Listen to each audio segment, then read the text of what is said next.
नमस्कार मित्रांनो. काल भारतीय मार्केटमध्ये तेजी दिसून आली. सगळेच सेक्टोरल इंडेक्स हे तेजीमध्ये होते.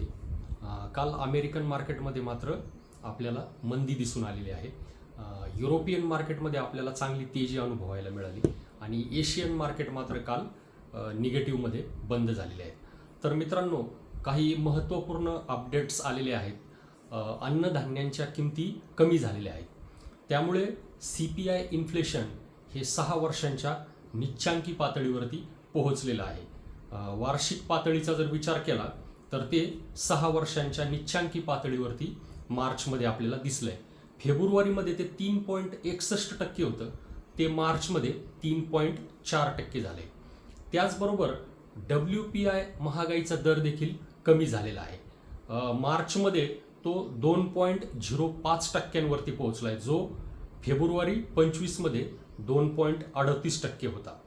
भारताचं ट्रेड डेफिसिट या महिन्यामध्ये वाढलेलं आहे. फेब्रुवारीमध्ये ते $14 बिलियन होतं, तर ते मार्चमध्ये तो ट्रेड डेफिसिट वाढला आहे आपला, ती व्यापार तूट आपली वाढलेली आहे आणि ती $21.5 बिलियन पोहोचलेली आहे. आणि एक दिलासादायक गोष्ट म्हणजे यावर्षी बँक क्रेडिट ग्रोथ ही आर्थिक वर्ष 2026मध्ये 12 ते 13% राहील असा अंदाज व्यक्त केला आहे, जो FY25मध्ये जी क्रेडिट ग्रोथ 11% होती. तर हे होण्यापाठीमागचं कारण म्हणजे जे काही टॅक्स रेट केलेले आहेत, जो RBI 2 वेळा रेपो रेटमध्ये कट केला आहे. फेब्रुवारीमध्ये 0.5% आणि आता परत एकदा 0.5% जी कपात केलेली आहे. त्याचबरोबर RBIने NBFCचे काही जे नॉर्म्स आहेत ते व्यवस्थित केलेले आहेत. त्याचा देखील NBFCला फायदा होईल. म्हणजे NBFCचे रिस्क वेट जे नॉर्म्स आहेत त्यामध्ये RBIने रोलबॅक केला आहे. या सगळ्यांचा एकत्रित परिणाम म्हणून क्रेडिट ग्रोथ आपल्याला यावर्षी आढळून येईल. ब्रेंट क्रूड हा काल 0.3% खाली राहिला आणि तो $64.67 पर बॅरल या अंकावरती स्थिर झालेला आहे. ही अतिशय चांगली गोष्ट आहे. त्याचबरोबर रुपया हा 28 पैशांनी ॲप्रिसिएट झाला आहे आणि 85.77% वरती बंद झाला आहे. मंगळवारी USचा डॉलर इंडेक्स 0.56ने वाढून 100.19 वरती पोहोचलेला आहे. म्हणजे ब्रेंट क्रूडचा रेट असेल, US डॉलर असेल, तर ते कंट्रोलमध्ये आहेत आणि रुपया मजबूत होण्याच्या तयारीमध्ये आहे. तर मित्रांनो, ऑटो इंडस्ट्रीसाठी काही टेम्पररी टॅरिफ एक्झेम्पशन देण्याचे जे संकेत आहेत ते ट्रम्प यांनी दिलेले आहेत. विशेषतः चायना आणि मेक्सिको यासारख्या देशांमध्ये ह्या टॅरिफ एक्झेम्पशन देण्याचे संकेत ट्रम्प यांनी दिलेले आहेत. मात्र सातत्याने टॅरिफ ऑन, टॅरिफ ऑफ, आता इन्व्हेस्टर देखील या गोष्टी हळूहळू डायजेस्ट करायला लागलेले आहेत आणि एक अनुमान लावतायत की जागतिक GDP ग्रोथवरती याचा किती परिणाम होईल, ऑइल डिमांड किती कमी होईल याचा अंदाज इन्व्हेस्टर्स लावत आहेत आणि परत मार्केटमध्ये इन्व्हेस्टमेंट होण्यासाठी चांगली परिस्थिती आहे. मात्र सोनं सातत्याने लाईफ हायवरतीच आहे, चांदी देखील वाढतच आहे. तर मित्रांनो, bank, NBFC, OMC companies, consumer companies आणि FMCGचे जे व्हॅल्युएशन्स आहेत तर ते फेअर लेवलला आहेत. सध्याचं हे जे वर्ष राहील तर ते कन्सॉलिडेशनचं इयर राहील. शॉर्ट टर्म पोझिशनसाठी हे महत्त्वाचं वर्ष राहील. त्यामुळे आपल्याला चांगल्या कंपन्यांमध्ये इन्व्हेस्टेड राहायचं आहे आपल्याला. तर मित्रांनो, आपल्याला मागच्या महिनाभरामध्ये जवळपास 2दा संधी मिळाली होती. एकदा मार्केट 21,964 पर्यंत खाली आलं, त्यानंतर परत 15 ते 20 दिवसामध्ये ते 23,859 पर्यंत पोहोचलं.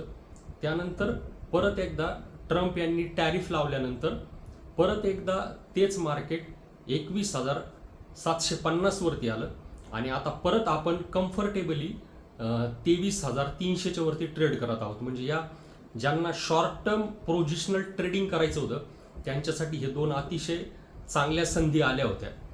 शॉर्ट टर्म पोझिशनल ट्रेडिंग करणं म्हणजेच थोड्या काळासाठी पोझिशन घेणं, यासाठी हे वर्ष अतिशय चांगलं आहे. परंतु यासाठी तुम्हाला टेक्निकल चार्टचं ॲनालिसिस करणं, त्याचं ज्ञान असणं आवश्यक आहे. आपण काही व्हिडिओ बनवलेले आहेत टेक्निकल ॲनालिसिसवरती, चार्ट ॲनालिसिसवरती. ते तुम्ही नक्की पहा. त्यातून तुम्हाला नक्की एक सेन्स येईल की कशा पद्धतीने चार्टचं ॲनालिसिस करायचे आणि आपल्याला एंट्री कधी करायची आहे. शेअर मार्केटमध्ये इन्व्हेस्टमेंट करताना 2 गोष्टी अतिशय महत्त्वाच्या असतात. चांगल्या कंपनीमध्ये राहणं आणि त्यामध्ये कधी एंट्री करायची आपल्याला, हे अतिशय महत्त्वाची गोष्ट असते आपल्याला. आणि कुठल्या कंपनीमध्ये आपल्याला इन्व्हेस्ट करायचं याच्यासाठी फंडामेंटल ॲनालिसिसचं ज्ञान अतिशय आवश्यक आहे. आणि कधी एंट्री करायची याच्यासाठी आपल्याला टेक्निकल चार्टचं ॲनालिसिस असणं अतिशय आवश्यक असतं. आणि वर्षामध्ये 1-2 वेळा तरी मार्केट आपल्याला संधी देतं. आणि सगळ्यात महत्त्वाची गोष्ट, शेअर मार्केटमध्ये जो पैसा बनतो तो सिंपल स्ट्रॅटेजीमधून पैसा बनतो. अतिशय कॉम्प्लिकेटेड स्ट्रॅटेजीज लावणं याची काही आवश्यकता नसते. स्वतःची एक सिंपल स्ट्रॅटेजी बनवा, मार्केट ट्रॅक करा. तुम्हाला लक्षात येईल, एक बिअर मार्केटची फेज आणि एक बुल मार्केटची फेज जर कुणीही पाहिली तर जनरली लक्षात येतं की मार्केटमध्ये कधी इन्व्हेस्ट केलं पाहिजे, कुठल्या कंपन्यांमध्ये इन्व्हेस्ट केलं पाहिजे. त्यामुळे हे वर्ष मात्र वर खाली राहील आणि या वर्षाचं जो काही मार्केट ड्राईव्ह होईल तर त्याचे सगळे संकेत आपल्याला मुख्यत्वे करून US मार्केटमधूनच येतील. आपले मॅक्रोज तर चांगलेच आहेत. सातत्याने महागाईच्या पातळीवरती आपण अतिशय कम्फर्टेबल लेवलला आहोत. RBI सातत्याने लिक्विडिटी इन्फ्यूज करत आहे सिस्टीममध्ये आणि आता फक्त अर्निंग ग्रोथचा आपल्याला सपोर्ट गरजेचा आहे. अर्निंग ग्रोथ आपल्याला मिळाली एकदा आणि अर्निंग ग्रोथ मिळण्याचे चान्सेस आहेत कारण आपण खूप कमी बेसवरती जात आहोत पुढच्या तिमाहीसाठी. त्यामुळे अर्निंग ग्रोथचा एकदा सपोर्ट मिळाला की भारतीय मॅक्रोज अतिशय चांगले असल्यामुळे भारतीय मार्केटमध्ये मात्र ग्रोथ होण्यासाठी सगळी परिस्थिती अनुकूल आहे. परंतु तरी देखील जागतिक पातळीचा जर विचार केला आपण तर US मार्केटमधून ट्रम्प जे काही विधानं करतील त्यावरती मार्केट शॉर्ट टर्ममध्ये वर खाली होईल, परंतु लॉंग टर्मचा ट्रेंड हा इंटॅक्ट आहे. तर आपण इन्व्हेस्टेड राहूया आणि वेल्थ क्रिएशनच्या जर्नीमध्ये आपण सहभागी होऊया. तुर्तास इथेच थांबूया. धन्यवाद.